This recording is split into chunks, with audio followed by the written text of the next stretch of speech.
Hello everybody and welcome to Off Grit, a channel dedicated to helping you live a lifestyle of self-sufficiency. And you've all heard the saying, improvise, adapt, overcome. It's one of my favorites and I try to live by it as best as I can. Although it's not always fun to improvise when you are doing what I'm doing, which is trying to build an off-grid homestead. You're going to find if you try to do this that you're going to have to improvise constantly. There's no manual for some of the stuff that I'm doing out here. And in order to improvise, sometimes the main thing is knowing what your options are. I would say that's at least half the battle, is knowing what your options are, what tools are available to do the job. And if you don't know a tool exists, then that's one less option you're going to have. So today I'm going to talk to you guys about a tap and die set, and they're real simple to use, and I'm going to explain to you why they're useful and why I think you should have one. Here we go. Alright, so today what we're going to do is we're going to talk about another valuable tool for the homestead. And what I am looking at today is called a tap and die set. Now, a tap and die set, you might be wondering what is it and why would I need it? Well, it's a very handy little tool here, and there's actually a few different uses for it, but what I'm specifically going to talk about today is the tap part of the tap and die set. So basically what it is you have bits, and these bits actually have little grooves on them, and you can attach them to a handle like such. And what you do is you drill a hole in, say, a piece of steel, like something like this, like I made these brackets. And then what you'll do is you will take one of these taps and you will insert it into the hole and actually turn it with this handle. And what it'll do is it will thread the hole to fit whatever type of bolt or screw that you're going to need. So that's basically how they work. Now what I'm going to do is show you an example here and give you guys a few different tips here when it comes to buying these things, and as far as what you need to know. So here we go. Now the first thing I'll talk about is like your situation and why you might need one. And I'm just going to give you an example of my situation here and why I'm going to be using this today. So whenever I make a video, I try to make it on something that I'm actually doing at the time, so it actually is a little more helpful. So what situation would you need something like this for? Well, here's an example. So what you're looking at here is I have this little 4-inch box for an outlet, okay? And I'm going to be mounting this thing into a hole, basically. And in the hole, there's nowhere really to mount this. So it's not going against a wall or anything like that, or in a wall. It's actually, there's a hole behind it, like a 2.5-inch hole that will be behind this thing.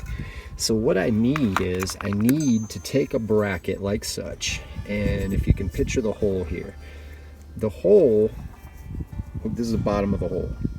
What I'm going to be doing is taking this bracket, putting a couple holes in here, and screwing this into the hole, all right, at the bottom of the hole. It's actually a piece of PVC.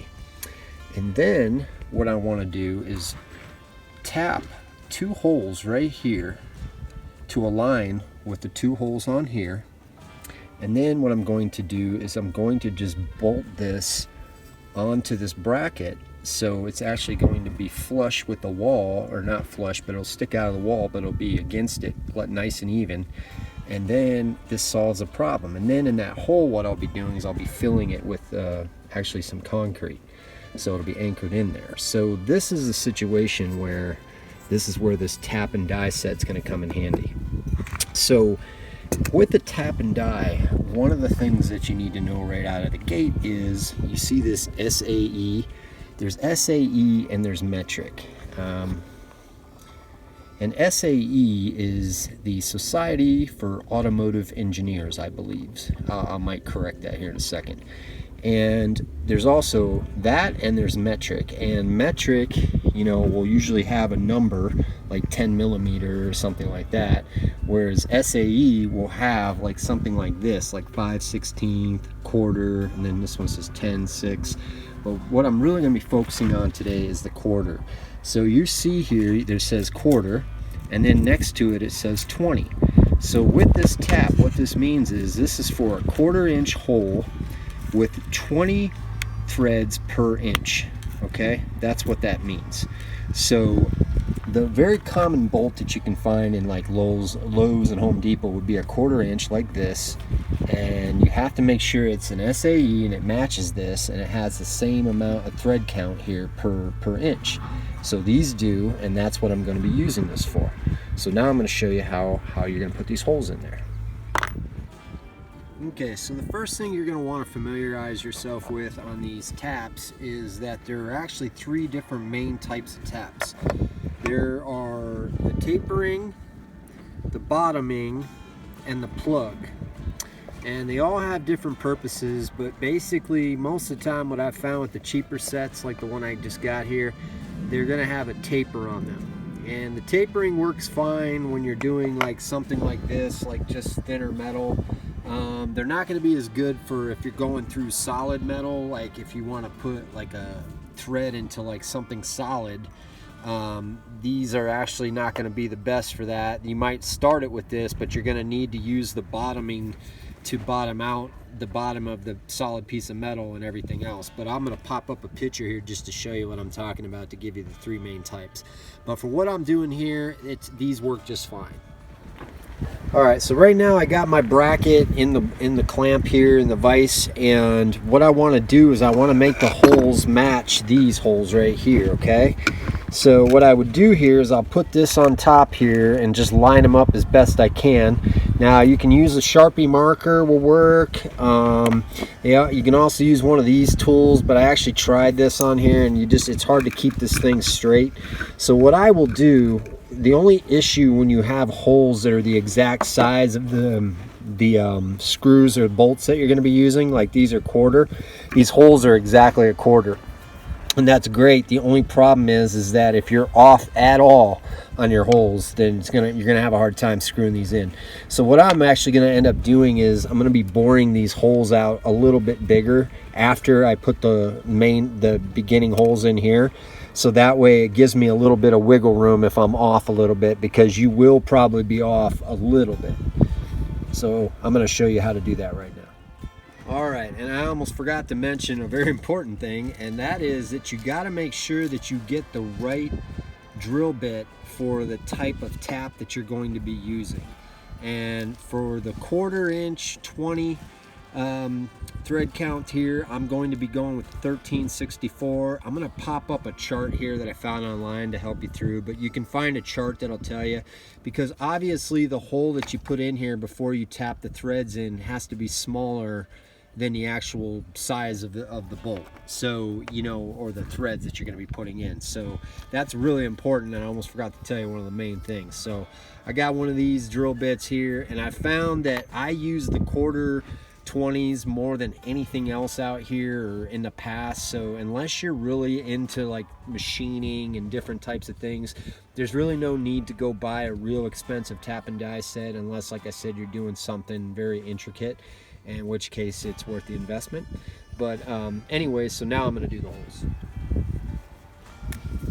Alright, so first thing I do is I'm going to line this up here where I need it, and I'm just going to take a marker, pop it there and there.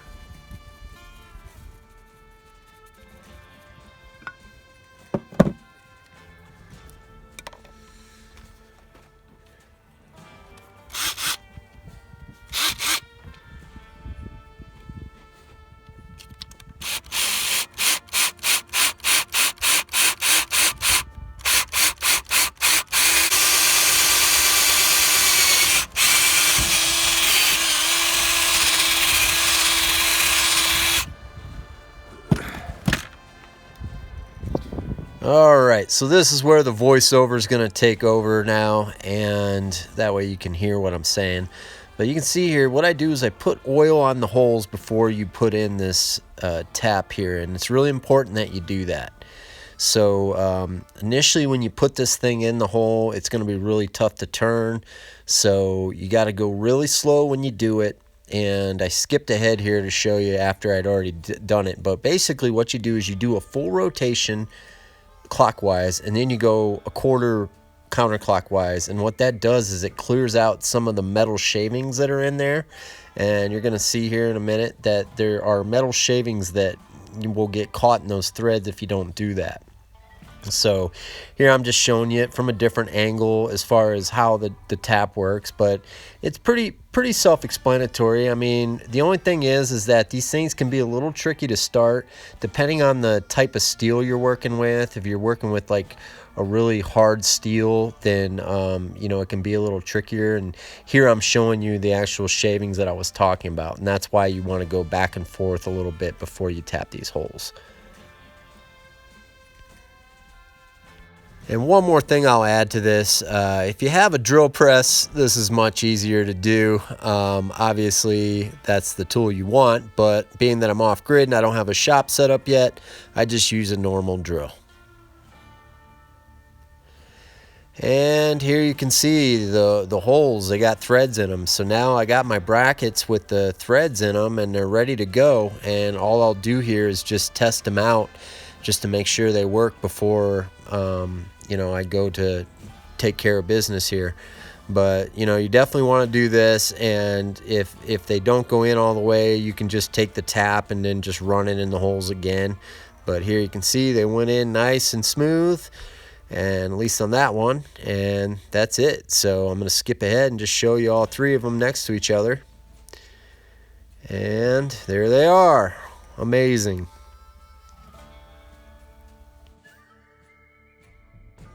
All right, so I got them all lined up with these 3 boxes, and I'll be ready to take care of business, and that's that. One more thing I'm going to show you guys before we go.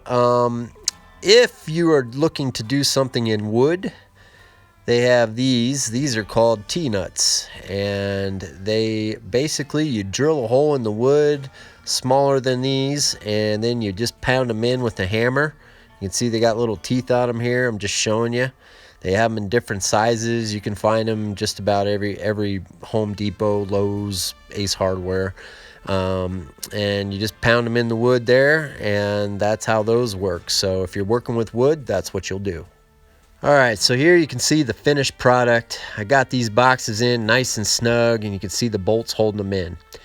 Thanks for watching, everybody, and if you haven't liked and subscribed, please consider doing so, and I'll talk to you soon.